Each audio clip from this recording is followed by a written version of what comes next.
식사들 하셨습니까? 오토바이를 타다 보면 제꿍이나 뭐 한 번씩은 안 깔 수는 없죠. 오늘은 깔 때 요령, 뭐 그나마 덜 다치는 문제에 대해서 이야기해볼까 합니다. 참고로 저는 1폐차, 1상처 이쪽 팔림으로 깔아봤습니다. 뭐 제가 개인적인 미천한 경험을 바탕으로 하는 말이기 때문에 100% 맞다고는 하고는 수는 없지만은 뭐 1폐차는 불법 좌회전하는 프로지요. 옛날에 기아에서 나왔던 봉고차죠.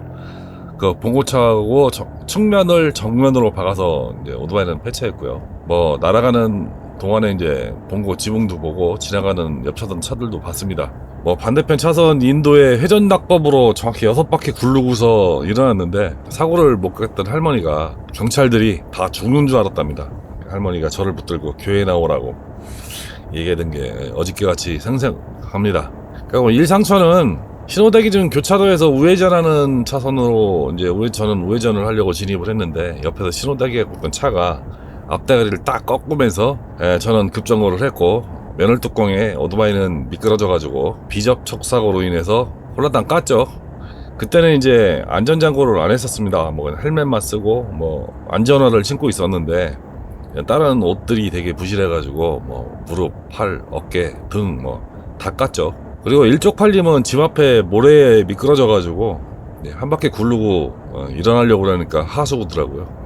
그래서 아주 그냥 망신스러웠던 경험이 있습니다. 사고는 제가 생각하기에는 경력이 많든 적든 뭐 일어날 수는 있어요. 그럴 때를 대비해서 오늘 이야기를 이어나갈 건데요. 보통 까는 상황은 뭐 여러 가지가 있죠. 중요도나 발생 확률을 가지고 이야기를 한다고 하면은 제가 생각하기 그래요. 첫 번째는 까불다가 아니면 설마하는 자만심, 근거 없는 자신감, 그리고 뭐 내 실력이 이 정도 된다 하고 자랑하다가 까는 경우가 꽤 많죠. 특히 이제 오토바이 입문하고서 2, 3년차, 4년차 그때쯤 한 번씩 있을 법한 이야기입니다. 그리고 이제 통제할 수 없는 상황에서 이제 까는 경우가 많죠. 뭐 차량의 끼어듦이라든가 아니면 뭐 바닥에 모래나 이물질 같은 미끄러짐, 그리고 이제 다른 차에 들이받치는 경우, 이런 상황들은 언제든지 일어날 수 있는 상황이고요. 또 이런 경우도 있어요. 남자들의 경쟁심 때문에 또 까는 경우도 상당히 있거든요. 저놈도 하는데 나보다 못한 놈인데. 남자들 다 그렇게 생각하잖아요. 직업도 좋고 돈도 많고 마누라도 이쁜데 고추는 작겠지. 뭐 이런 얘기, 이런 생각 뭐 하나 번씩은 안 해보신 분들은 없을 거라고 저는 생각해요. 나보다 더 다 잘난 놈인데 오토바이 타는 거라도 한번 이겨보자 뭐 이래서 까는 경우도 꽤 있고요. 이제 새로운 경쟁자나 아니면 이제 클럽이나 이런 데 보면은 여성분들이 한 명씩 껴있을 경우가 많아요. 근데 그 여성분들도 대부분 컬러링이 강한 분들이 많은데 이럴 때 이제 큰일 치르죠. 근데 이런 부류들의 특징이 있어요. 사고 한번 치면 다음부터 안 나타납니다. 조용히 사라지고 다시는 나타나지 않죠. 나름대로 쪽팔려서 그럴 수도 있을 것 같아요. 그리고 이거는 이제 초보 때의 뭐 스킬이나 실력이 부족해서 이제 까는 경우도 다수 있죠. 대부분 보면은 까는 것도 요령이에요. 뭐 자주 깔려본 사람들은, 자주 오토바이 깔아본 사람들은 뭐 요령도 생기겠지만은 뭐 그렇게 해서 요령을 쌓는다고 한다는 것은 있을 수 없는 얘기고요. 대부분 또 그렇지 못하고요. 사고가 날 때는 그런 생각들 많이 하시는 것 같아요. 견적이 무서워가지고 어떻게든 오토바이 살려보겠다는 일념을 가지고 오토바이 살리려고 노력하시는 분들이 있어요. 정말로 큰일 납니다. 그리고 잘못된 습관으로 일을 키우는 경우도 좀 있어요. 그리고 또 아는 게 없어서 대처를 못하는 경우도 있습니다. 그래서 사고 유형별로 제가 좀 말씀을 드려보겠습니다. 대부분 이제 물피 사고죠. 뭐 차량 파손이나 견적, 뭐 그 상대 차량을 들여받았을 때 이제 피해 보상 뭐 이런 것들이죠. 뭐 이런 경우는 뭐 눈물 나죠. 대부분 이제 물피 사고만 나고 몸은 안 다쳤을 경우에는 다행이라고 위안이라도 가능해요. 근데 이제 내 오토바이 고치고 상대방 차량 보상해주고 만약에 사람을 쳐갖고 뭐 인적사고를 냈다 그러면 이제 눈물 나죠. 그리고 오토바이 고치고 내 오토바이 고칠 때 또 한 번 눈물 나죠. 그리고 이제 세 번째 이제 다음 보험을 갱신할 때 한 번 더 눈물이 나죠. 그리고 이제 인적사고는 이제 대부분 이제 뭐 찰과상, 가볍게 넘어지면 이제 찰과상이 가장 많고요. 열상 뭐 이런 것도 좀 있을 수가 있는데 심하면 답이 없죠. 뭐 골절이나 신체 훼손 팔다리가 없어지는 경우도 있습니다. 그리고 뭐 척추 손상으로 이제 반신불수가 되는 경우도 있고요. 뭐 식물인간, 뇌사, 사망까지 이르게 될 수 있어요. 그리고 또 한 가지 이제 뭐 교통사고가 나면 동반되는 것 중에 하나인데 우리가 생각을 많이 안 하는 것 중에 하나인데요. 시설물 복구예요. 도로가에 펜스를 받았다든가 아니면은 뭐 가로수를 넘어뜨렸다든가 아니면 전신줄을 무너뜨렸다든가 아니면 도로가에 변압기를 건드렸다든가 이럴 경우에는 복구 비용도 무시 못합니다. 가로수 한번 받아보신 분들은 혹시 청구서 받아보셨는지 모르겠지만은 제가 아는 교통사고 중에서는 청주에 들어올 때 그 메타스퀘어 길에 가로수를 들이받으시고 어마어마한 돈을 물어낸 사람을 제 주변에서 봤습니다. 그리고 뉴스에 가끔 나오죠. 도로가에 그 변압기 박스, 네모난 박스를 만약에 차로 쳤다 그래갖고 주변이 만약에 정전이 됐다 무지하게 큰일 납니다. 이렇게 되면은 대부분 이제 가족들한테 이제 걸리게 되죠. 왜? 내가 다치거나 아니면은 뭐 사고가 났다고 하면 안 걸릴 수가 없죠. 그러면 오토바이를 이제 못 타는 상황으로 발전도 하고요. 저도 또한 그래서 한동안 못 탔습니다. 그리고 이제 그것뿐만 아니고 사고 후에는요, 한동안 자신감을 잃어서 정상적인 라이딩이 안 돼요. 참고적인 예로 몇 달 전에 제가 집 앞에서 모래에 넘어져가지고 쪽팔림 사고가 한번 있었다고 말씀드렸잖아요. 그 며칠 뒤에 피발령을 갔는데 오토바이 바닥을 몇 번 긁었어요. 왼쪽으로 놓으면 스텝이 긁히는데 오른쪽으로 놓으면은 매니폴드가 긁힙니다. 매니폴드 밑에 고정 볼트가 있는데 그 고정 볼트가 한 3분의 1 정도가 날아갔어요. 바닥이 긁혀가지고. 그런 거 한번 찔끗하고서는 지금 몇 번째 라이딩을 하고 있는데 뭐라 그럴까, 오토바이 기울기가 많이 바뀌었어요. 예전같이 심하게 라이딩을 못합니다. 그렇게 됩니다. 여러분들이 사고 나셨던 분들의 이야기를 들어보면은 그 상황 속에 모든 것들이 다 들어있을 수 있습니다. 뭐 이런 경험담으로 이미지 트레이닝을 계속 하셔야 이런 사고가 나한테 발생했을 때 대처가 가능하거든요. 사고가 나지 않더라도 사고 났을 때를 가정해서, 군대에서 반복 숙달이라는 얘기 많이 하잖아요. 뇌를 거치지 않고 행동으로 바로 나올 수 있게 훈련을 하는 거예요. 그런 이유가 다 여기 있는 거예요. 총알 막 날라오는데 적군이 막 나한테 총을 쏘는데 왼쪽으로 피할까 오른쪽으로 피할까 고민하면은 바로 죽는 거죠. 그냥 탕소리 나면 바짝 엎드리는 겁니다. 그래야 사는 거예요. 그래서 훈련이 필요한 거고, 그래서 반복 숙달 훈련을 하는 거예요. 그러면은 어떻게 하면 좀 덜 다칠 수 있는가에 대한 사고시 행동 요령에 대해서 뭐 말씀을 한번 드려보겠습니다. 제가 느끼고, 그리고 또 사고 행동 요령에 대한 강의 같은 게 국내에는 별로 없는데 외국 유튜브 자료를 찾아보니까 좀 있더라고요. 근데 이거는 전제 조건이 있어요. 안전장구를 풀세트로 갖춰졌다는 전제 조건 하에 하는 이야기입니다. 안전장구 없이 사고가 났다고 그러면은 그냥 뭐 막말로 얘기하면 뒤졌다가 복창하면 되는 거예요. 행동 요령이고 나가리고 다 필요 없는 거예요. 그냥 다 갈려나가고 부러지고 다 깨집니다. 그래서 안전장구가 있다는, 풀세트로 있다는, 갖춰져 있다는 전제 하에 이야기를 드리겠습니다. 뭐 사고는 안 나는 게 가장 중요하죠. 사고를 안 내는 게 가장 중요합니다. 그래서 주의운전을 해야 된다는 거고요. 근데 오늘은 이제 까는 거에 대해서 말씀을 드린 거니까. 그리고 사고를 당하게 되면은 여러분들이 이제 많이 당황하게 돼서 이런 행동을 하는 경우가 많아요. 크러치를 잡는 거죠. 브레이킹과 동시에 크러치를 잡는 경우가 상당히 많거든요. 이게 왜 그러냐면 평상시에 출발할 때나 아니면 운행 간에 시동이 꺼지는 거에 대한 두려움 때문에 그런지 몰라도 크러치를 잡는 분들이 상당히 많습니다. 절대 사고 시에 크러치를 잡으시면 안 됩니다. 크러치를 잡게 되면은 오토바이 전체적인 하중이 앞쪽으로 쏠리게끔 돼 있어요. 왜 그러냐면은 뒷바퀴 구동력을 잃어버리기 때문에 당연히 오토바이의 전체적인 하중이 앞뒷바퀴에 골고루 전달되지 못하고 그냥 앞바퀴에 쏠리는 거죠. 그러면서 브레이크를 잡아버리면은 결국은 앞 핸들이 사라지는 것처럼 느껴지게끔 앞바퀴가 미끄러지면서 전도를 하게 돼 있습니다. 이게 상황을 되게 키우는 것 중에 하나거든요.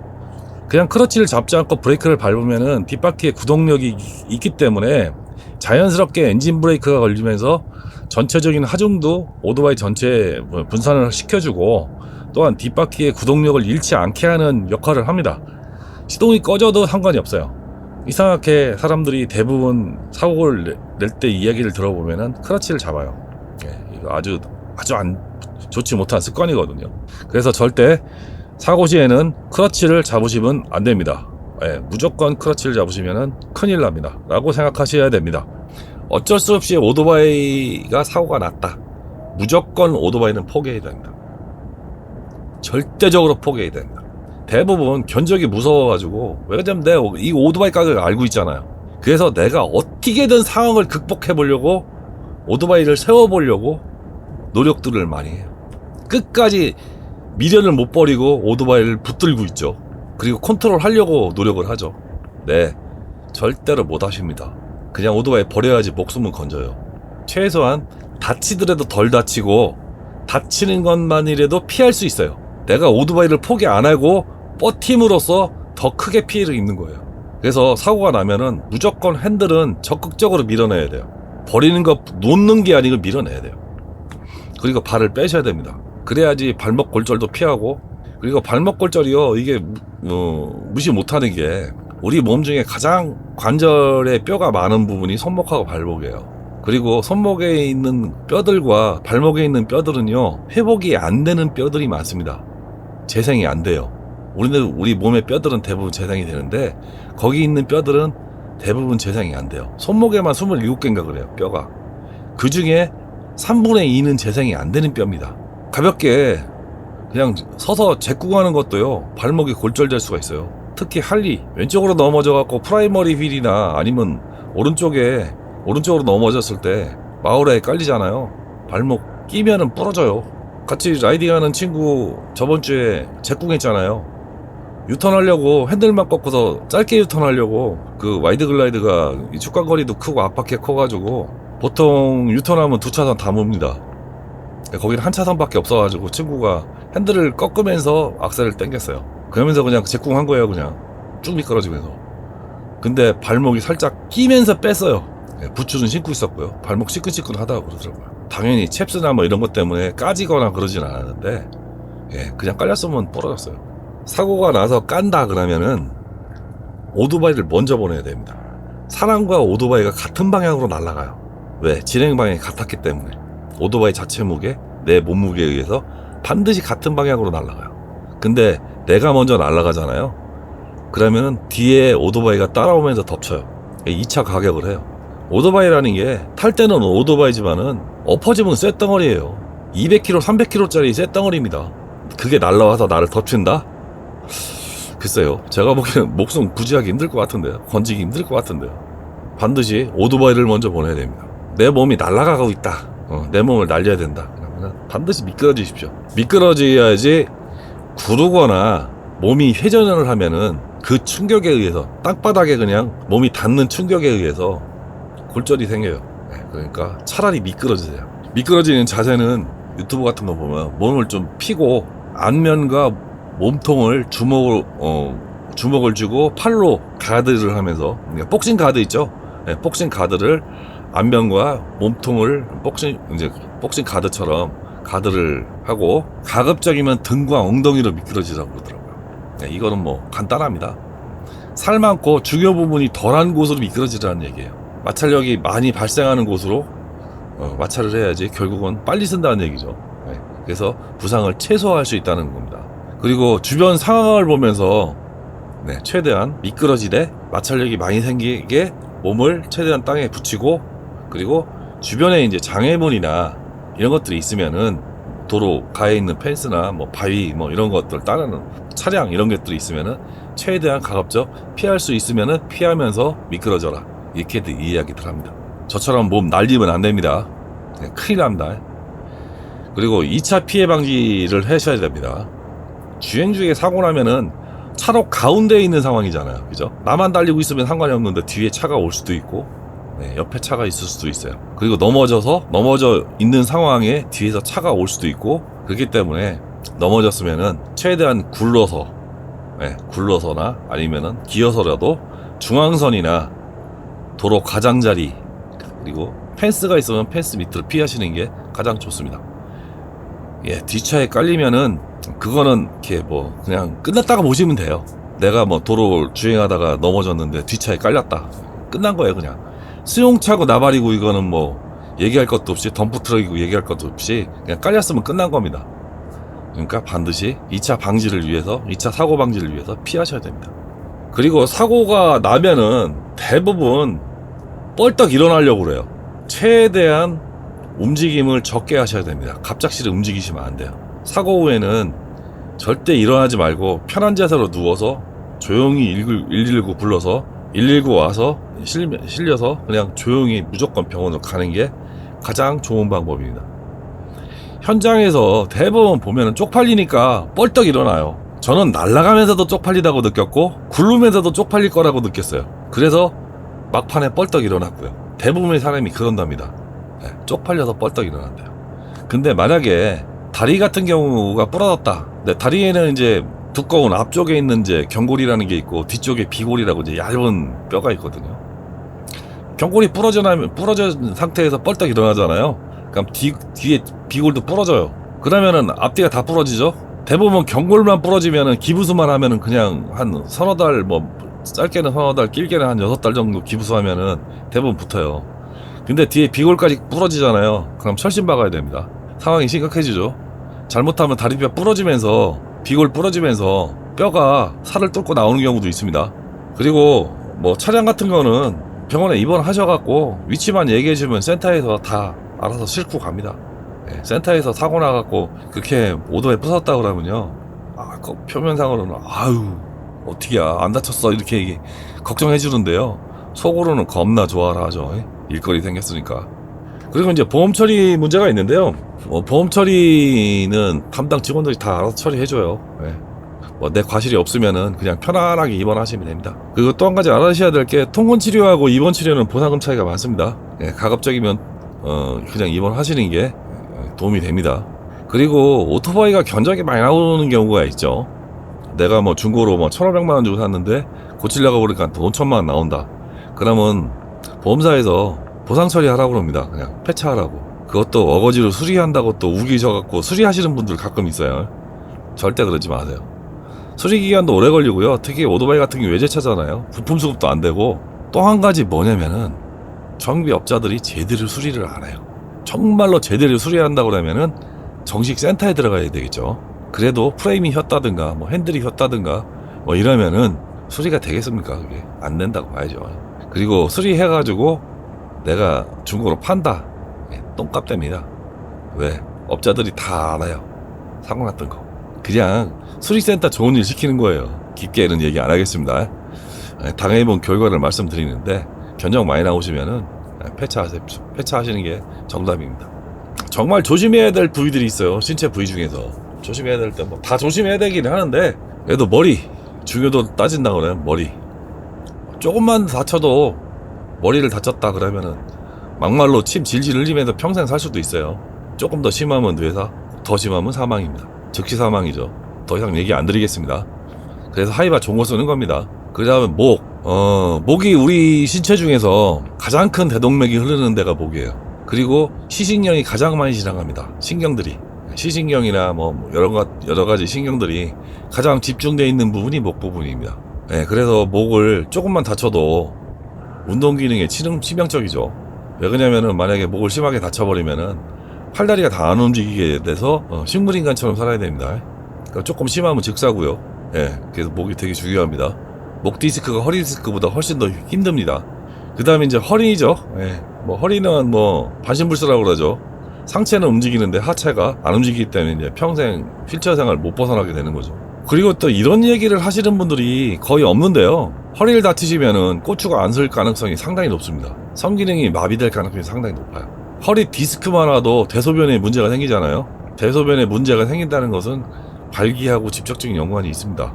대부분 모르시고 또 이야기들을 안 하시고 경험이 못 해보셨기 때문에 그런데, 허리 디스크 성생활 안 됩니다. 마미 증후군이라고 한번 검색해보세요. 어떤 느낌인지. 그리고 허리 아프고, 대부분 이제 허리 아프고 똥오줌도 안 나오는데 성기능 뭐 아무리 성적 욕구가 가능한 사람이라도 성기능 신경 못 쓰잖아요. 또 웃긴 건 뭐냐면은 성적 욕구도 안 생겨요. 별로.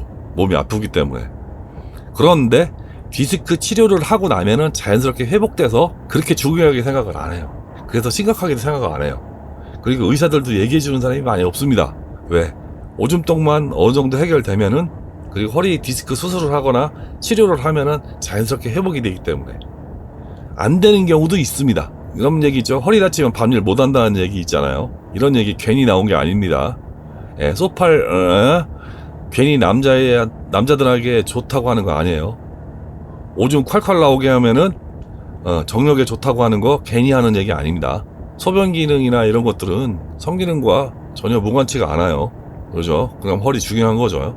그러니까 손목, 발목은 아까 말씀드렸다시피 작은 관절들이 많아서, 그리고 좁은 면적에 이게 많다 보니까 다치면은 상당히 고생을 많이 해요.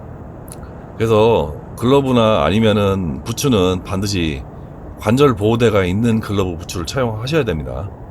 뽀대 생각한다고 이상한 반장갑 특히 이제 부츠 같은 거 어디 이상한 징 박힌 부츠 이런 거 싸제로 이렇게 신으시는 분들 많은데, 생각해보세요. 그거 좋은 거 아닙니다. 오토바이 사고 때 많이 다치는 부분 중에 하나는 골반. 여기도 대동맥하고 신경이 많이 지나가는 곳입니다. 예, 손상되거나 부러지거나 그러면 철심 받고 살아야 됩니다. 평생 동안. 그리고 되게 회복이 늦습니다. 골반은 정상적인 생활이 안 될 경우도 있습니다. 그리고 만약에 골반이 다쳤는데 고관절이 다쳤다, 한 번 수술해가지고 재생수술하면 끝나는 거 아니에요. 평생 교체 수술을 해야 됩니다. 예전에는 3년 4년마다 한 번씩 했다고 그럽니다. 요즘에는 좀 기술이 좋아져가지고 한 10년에 한 번씩 하는데, 한 번 교체할 때마다 몇 주, 한 달씩 병원에 입원해야 되고요. 비용도 어마어마하게 많이 들어갑니다. 왜 그러냐면 그 고관절을 국내에서 생산이 안 됩니다. 외국에서 수입해 갖고 오는데, 수술도 쉽지 않고, 그리고 고관절 수술을 여러 번 하시면은 수술 횟수가 늘어나면 늘어날수록 실패 확률이 높습니다. 제가 모시던 상사분이 군대에서 다치차 전복사고로 관절을 다쳐가지고 한쪽 고관절이 상해가지고 수술을 하기 시작했는데, 50대까지 평생 한 6번인가 7번 수술했다고 합니다. 돈 많이 들어간다고 합니다. 한 번 수술할 때 제가 듣기로는 한 3천만 원 가까이 들어간다고 알고 있는데, 굉장히 고생합니다. 축구, 운동하는 건 거의 불가능하고요. 걷는 거 외에는 안 돼요. 뛰는 것도 안 돼요. 그리고 이제 보통 피부 열상, 찢어지면 열상이라고 그러죠. 찰과상. 이거 무시 못할 게, 많이 쓸리면요, 피부를 어디 가서 이식해야 되는데, 이식도 못 합니다. 많이 쓸려나가면. 막 쓸려나가면은 막 뼈가 보일 때까지 쓸리는 경우가 있어요. 그래서 자켓이나 바지 좋은 거 입으셔야 됩니다. 그리고 대부분 열상이나 찰과상 같은 경우에는 치료 후에도 보기가 안 좋죠. 수술 흔적이 남고 성형수술 하기도 애매하죠. 그렇기 때문에 정말 조심하셔야 돼요. 결국 사고는 안 나는 것이 중요한 거예요. 사고는 안 나는 것이 가장 중요하고요. 그래서 맞는 오토바이를 제가 자꾸 골라 타라고 말씀을 드리고, 초보자나 처음 오토바이 접하는 사람들이 무거운 오토바이, 고성능 오토바이를 타면 위험하다는 이야기를 제가 자꾸 하는 거예요. 그리고 안전장구, 헬멧이나 자켓, 글러브, 바지, 부츠, 어디 하나 안 중요한 게 없어요. 평상시에는 되게 불편하죠. 무겁고 뻣뻣하고 부담스럽고 움직임도 불편하고. 그런데 딱 한 번 걔는 효과를 발휘하는 거예요. 사고 나면 다시 못 입어요. 버려야 돼요. 옷 다 찢어져가고. 만에 하나를 위해서 착용하는 거기 때문에 정말 괜찮은 거 착용하세요. 절대 과신하거나 누구하고 경쟁하려고 생각하지 마세요. 그냥 즐기세요. 나 혼자 즐기는 거잖아요. 남한테 보여줄 필요도 없는 거고 자랑할 필요도 없는 거예요. 나만 즐기면 돼요. 나만 즐거우면 되는데, 어떻게 보면 오토바이는요, 사고만 아니면은 마약이나 도박이나 다름없이 정말로 아드레날린하고 도파민을 진짜 막 뿜어낼 수 있는 그런 익스트림한 스포츠예요. 그런 취미고요. 그리고 일반인 누구나 쉽게 접근 가능하고 제재 없이 법 테두리 안에서 마음껏 즐길 수 있잖아요. 이런 취미 많지 않아요. 스카이다이빙 같은 게 취미로 익스트림하다고 얘기하는데, 그 일반인 아무나 하는 게 아니잖아요. 또 아무 데나 할 수 있는 게 아니잖아요.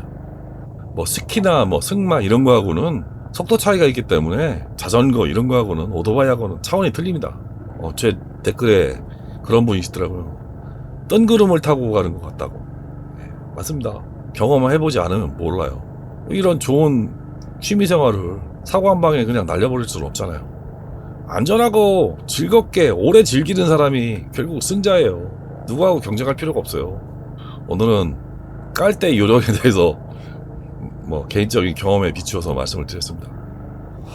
여러분 다 안전하고 무사와 복귀하시는 라이딩 하시기 바랍니다. 시청해주셔서 감사합니다.